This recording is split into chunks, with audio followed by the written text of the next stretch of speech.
Hello guys and welcome back to another video of our channel. So આજના લેક્ચરની અંદર આપણે ધોરણ 9 ગણિત એની અંદર આપણે જોઈ રહ્યા હતા ચેપ્ટર નંબર 2 બહુપદીઓ. એક્ઝામ્પલ નંબર 18 સુધીના આપણે બધા જ દાખલાના કમ્પ્લીટ કર્યા હતા. હવે આપણી પાસે બે ઉદાહરણ વધેલા છે, ઉદાહરણ નંબર 19 અને ઉદાહરણ નંબર 20. સો આજના લેક્ચરની અંદર આપણે આ બંને ઉદાહરણને શું કરી દઈશું, કમ્પ્લીટ કરી દઈશું કે જેથી ઉદાહરણ નંબર જે બધા જ ઉદાહરણ રહ્યા એનો ખેલ પૂરો થઈ જાય અને આપણે સ્વાધ્યાય 2.4 સ્ટાર્ટ કરીએ. બરાબર. સો ઉદાહરણ નંબર 19 પહેલા નંબરની અંદર આપણે સ્ટાર્ટ કરીએ. એ પહેલાં કહી દો વિડીયોમાં અંત સુધી બને રહેજો, તમને બંને દાખલાની અંદર કમ્પ્લીટ ખબર પડી જશે, એ મારી ગેરંટી છે. ખાલી દાખલાની અંદર તમે શું કરજો, થોડુંક ધ્યાન રાખજો.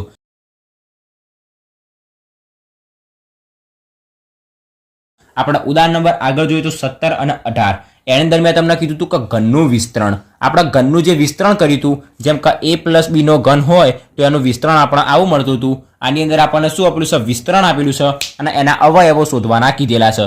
રકમમાંથી ઉદાહરણ નંબર 19 ની અવયવ પાડો અને આપણને આરી બહુપદી આપેલી છે, સમીકરણ આપેલું છે. બરાબર. તો આની અંદર આપણે શું કરીશું, તો મેં તમને પહેલા પણ કીધું હતું અવયવો પાડવાના આવે અને આપણને મેન બહુપદી શોધ આપેલી હોય તો શું કરવાનું, પહેલા જ નંબરની અંદર આપણને જે વિસ્તરણ જેના પરથી મળતું હોય એનું એ વિસ્તરણ આપણે અહીંયા પહેલા શોધવું પડશે. મતલબ આપણે એની અંદર શું કરવાનું, ઉલટું ચાલવાનું. સો પહેલા નંબરની અંદર તમે અહીંયા જોઈ શકતા છો આ જે a+b નો ઘન રહ્યું એનું વિસ્તરણ આપણને આવું મળે. બરાબર. પહેલા પદનો ઘન, બીજા પદનો ઘન, ત્રણ ઘરના પહેલું બીજું પદ અને કૌંસ એમના એમ, એના પરથી આપણને આવું મળે 3a²b અને 3ab². તો અહીંયા આપણને શું આપેલું છે, પહેલા પદનો ઘન હા આપેલો છે, બીજા પદનો ઘન આપેલો છે, પછી પ્લસ x²y અને xy² વાળું આપણને અહીંયા પદ આપેલું છે. તો આની જગ્યાએ આપણે શું લખી શકાય, તો આપણે પહેલા પદ બનાવીશું. પહેલા નંબરની અંદર આપણે આવું ઘન વાળું એક પદ બનાવી દઈશું, સમીકરણ બનાવી દઈશું. તો આની અંદર આપણને શું મળશે, તો કે 8x નો ઘન, 8x નો ઘન જેનું આપણે શું કરીશું, ઘનમૂળ કરીશું. તો 8 નું ઘનમૂળ શું થશે, 2, કારણ કે 2 નો ઘન 8 થાય તો 8 નું ઘનમૂળ 2 થાય અને x ઘન નો ઘન, x ઘન જે રહ્યું એનું વર્ગ, એનું ઘનમૂળ શું થશે, x થશે. તો શું મળશે, 2x. પછી પ્લસ તો પ્લસ એમના એમ 27y ઘન, તો જે 27y ઘન રહ્યું એનું ઘનમૂળ શું થશે, 27 નું ઘનમૂળ થશે 3, કારણ કે 3 તરી 9 તરી 27, 3 નો ઘન 27 થાય તો 27 નો ઘનમૂળ 3 થાય. એ રીતના y ઘનનું ઘનમૂળ શું થશે, તો કે y, તો 2x + 3y એનો ઘન. તો આ જે ઘનનું આપણે જ્યારે વિસ્તરણ કરીશું ત્યારે આપણને આર્યુ સમીકરણ મળશે.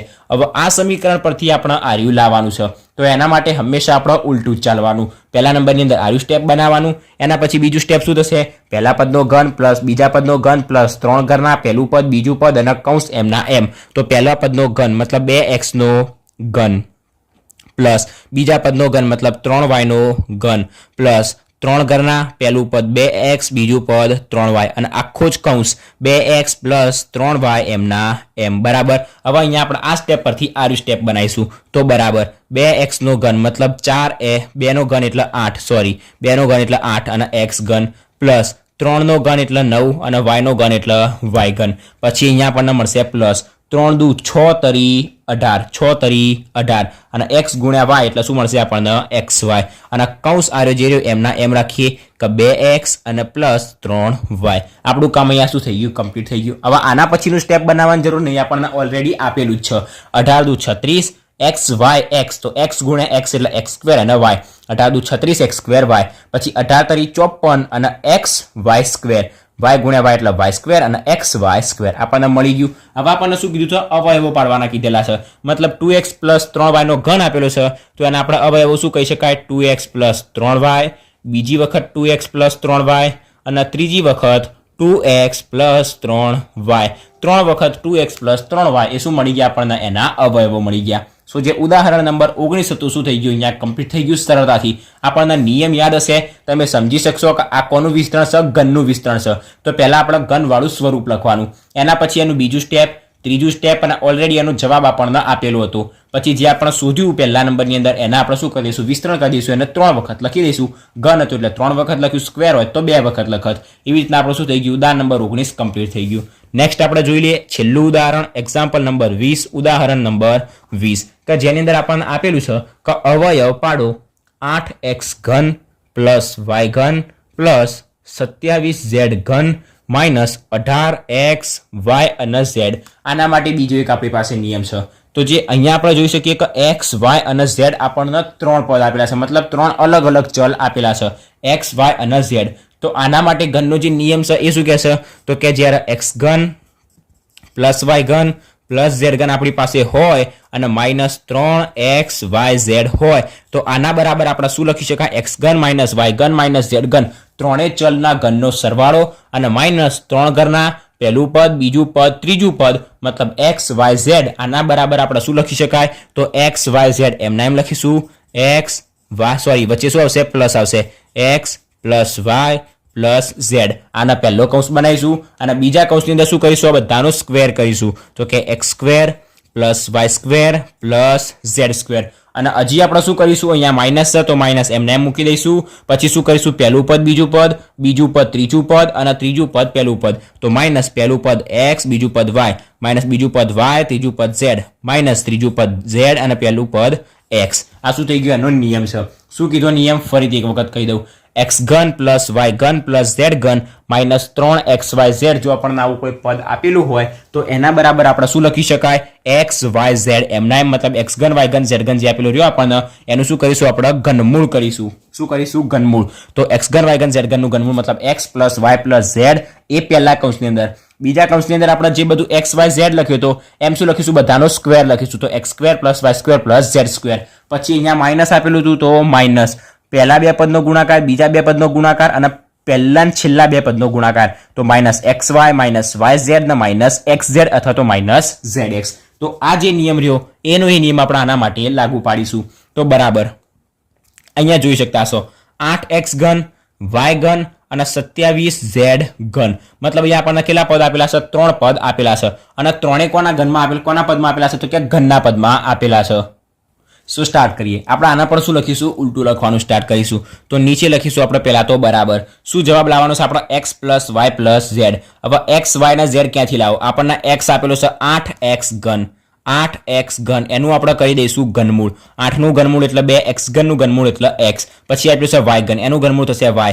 27z ઘનનું ઘનમૂળ થશે 27 નું ઘનમૂળ થશે 3z ઘનનું ઘનમૂળ થશે એટલે z. બરાબર. તો આપણને x y ના z ની કિંમત મળી ગઈ. તો જ્યાં x plus y plus z હતા ત્યાં x plus y plus z આ ત્રણનો આપણે સરવાળો કરી દઈએ તો શું થશે? 2x plus y plus 3z. હવે બાકી કયો નજર રાખવાની જરૂર ડાયરેક્ટ આપણું ફોકસ આના ઉપર જ જવું જોઈએ. હવે નેક્સ્ટ આપણે શું કરીશું? તો જે x હતો એની જગ્યાએ x નો સ્ક્વેર કરીશું. x 2x તો x નો સ્ક્વેર શું થશે? તો કે 4x સ્ક્વેર. શું થશે? x આપણને આપેલું છે અહીંયા x 2x અહીંયા આપણે લખવાનું છે x નો સ્ક્વેર. x નો સ્ક્વેર મતલબ આ જે x રહ્યો 2x એનો સ્ક્વેર મતલબ 4x સ્ક્વેર. પછી y સ્ક્વેર મતલબ y નો સ્ક્વેર. z સ્ક્વેર z કેટલો છે? 3z તો 3 નો સ્ક્વેર 9 અને 9 નો અને z નો સ્ક્વેર પ્લસ z સ્ક્વેર. પછી માઇનસ m ના m x y x કેટલો છે? 2x y છે y તો 2x ગુણ્યા y તો 2x y. પછી માઇનસ બીજું ને ત્રીજા પદનો ગુણાકાર y ગુણ્યા 3z તો 3yz અને માઇનસ પહેલું પદ ને ત્રીજું પદ તો 2 ગુણ્યા 3 એટલે 3 દુ 6xz તો 6x અને z. કમ્પ્લીટ આટલા સુધી. હવે આના પરથી આપણે ઉપરનું પદ બનાવીશું. હવે ઉપરનું પદ બનાવવા માટે શું કરવાનું? સો જે આ 2x plus y plus z રહ્યા એના આપણે છેક સુધી ઉપર એમના એમ લઈ જઈશું. તો એના બરાબર એમના એમ રાખીએ તો કે 2x પછી પ્લસ y અને પ્લસ 3z એના આપણે એમના એમ રાખીએ. હવે 4x સ્ક્વેર કેવી રીતના આવ્યા? આપણે અહીંયા x નો સ્ક્વેર કર્યો તો x શું હતો આપણી પાસે? 2x તો જે 2x હતું એનો આપણે શું કર્યો? અહીંયા આગળ સ્ક્વેર કર્યો તો આપણે એ સ્ક્વેર લખ્યો. પછી પ્લસ અહીંયા y નો શું કર્યો? આપણે સ્ક્વેર કર્યો તો y હતો આપણી પાસે y એનો આપણે સ્ક્વેર કર્યો. પ્લસ z એટલે શું હતું આપણી પાસે? 3z એનો આપણે સ્ક્વેર કર્યો. પછી આપણે શું કર્યું? માઇનસ શું કર્યું હતું? તો કે પહેલું પદ અને બીજા પદ બંનેનો શું કર્યું? તો ગુણાકાર. પહેલું પદ હતું આપણી પાસે 2x, બીજું પદ હતું આપણી પાસે y માઇનસ બીજા પદનો મતલબ y અને ત્રીજું પદ 3z નો ગુણાકાર કર્યો તો. પછી માઇનસ ત્રીજું પદ 3z અને પહેલું પદ 2x આ બંનેનો શું કર્યો? તો આપણે ગુણાકાર કર્યો તો. તો આપણું જે કૌંસ હતો અહીંયા આગળ શું કરી દઈશું? આપણે પૂરો કરી દઈશું. સો આટલા સુધી કમ્પ્લીટ ખબર પડી ગઈ હશે. હવે આની અંદર આપણે શું કર્યું હતું? આપણે જોઈ શકતા છું અહીંયા માઇનસ 3xyz એવું આપણને અહીંયા આપેલું છે. તો એવું આપણે અહીંયા શું કરવું પડશે? લાવવું પડશે. તો એના માટે શું કરવાનું? આપણને ખબર છે 3 પદ આપ્યા છે 1 2 3 તો પહેલા પદનો ઘન પ્લસ બીજા પદનો ઘન પ્લસ ત્રીજા પદનો ઘન પછી માઇનસ 3 ઘરના પહેલું બીજું ને ત્રીજું પદ તો શું લાવવાનું છે? પહેલા પદનો ઘન, બીજા પદનો ઘન, ત્રીજા પદનો ઘન માઇનસ 3 ઘરના પહેલું બીજું ત્રીજું પદ. પહેલા પદનો ઘન મતલબ x નો ઘન. x ની જગ્યાએ આપણી પાસે શું છે? અહીંયા આગળ 2x તો બરાબર આપણે શું લખીશું? 2x નો ઘન પ્લસ બીજું પદ છે y તો y નો ઘન પ્લસ ત્રીજું પદ છે આપણી પાસે 3z તો 3z નો ઘન. પછી માઇનસ m ના m માઇનસ એમ ના એમ, અહીંયા 3, એક્સની જગ્યાએ આપણી પાસે છે 2x, પછી વાયની જગ્યાએ આપણી પાસે છે વાય, અને ઝેડની જગ્યાએ આપણી પાસે છે 3z. કમ્પ્લીટ આટલા સુધી. તો આપણો દાખલો શું થઈ ગયો? અહીંયા કમ્પ્લીટ થઈ ગયો. ભાઈ જો દેખાવામાં ભારો લાગશે, હાર્ડ લાગશે, પણ જેવું તમે થોડુંક ધ્યાન રાખશો, નિયમને સમજશો તો જ આવડશે. નિયમને સહેજ બી નહીં સમજો, નિયમમાં ખબર નહીં પડે તો દાખલો ખરેખર સહેજ બી નહીં આવડે. બરાબર? તો નિયમને તમે પહેલાં ધ્યાનપૂર્વક સમજી લેજો. આર્યો આપણે નિયમ વચ્ચે ભૂલથી લખાઈ ગયો હતો, તો આને ચેકી દેજો. આના પછી આ સ્ટેપ અને આ સ્ટેપ. મેં તમને પહેલાં પણ કીધું હતું, આવી રીતના જો અવયવ પાડવાના આવે તો હંમેશા આપણે શું કરવાનું? દાખલાના ઉલટો સ્ટાર્ટ કરવાનો. આપણે આના પરથી આ બનાવ્યું, આના પરથી આપણે આ બનાવ્યું, એના પછી ઉપર જતા ગયા, એમ નિયમ બનતો ગયો. નિયમને આપણે પાડતા ગયા, હું તો એમ કહેવાય. બરાબર? સો આ નિયમ યાદ હશે તો જ તમને આર્યો દાખલો આવડશે. એવી રીતના આર્યો નિયમ યાદ હશે તો જ તમને આર્યો દાખલો આવડશે. બરાબર? સો આપણો ઉદાહરણ નંબર 19 અને ઉદાહરણ નંબર 20 બંને દાખલા શું થઈ ગયા? અહીંયા કમ્પ્લીટ થઈ ગયા. જો ફરીથી કહું છું, ધ્યાન આપશો ને તો જ ખબર પડશે, એ સિવાય ખબર પડશે નહીં. આજના લેક્ચરમાં આપણે અહીંયા સુધી રાખીએ. આપણા 20 જે ઉદાહરણ હતા અહીંયા કમ્પ્લીટ થઈ ગયા. અને નેક્સ્ટ લેક્ચરથી આપણે 2.4 સ્વાધ્યાયને સ્ટાર્ટ કરી દઈશું. સો એ વિડીયો જોવા હોય તો ચેનલને સબસ્ક્રાઇબ કરી દેજો. આજના લેક્ચરમાં આપણે અહીંયા સુધી રાખીએ. વિડીયો ગમે હોય તો વિડીયોને લાઇક અને શેર જરૂરથી કરજો, અને જો ચેનલ પર નવા હોય તો ચેનલને સબસ્ક્રાઇબ પણ જરૂરથી કરી દેજો. સો થેન્ક્સ ફોર વોચિંગ ગાઈઝ.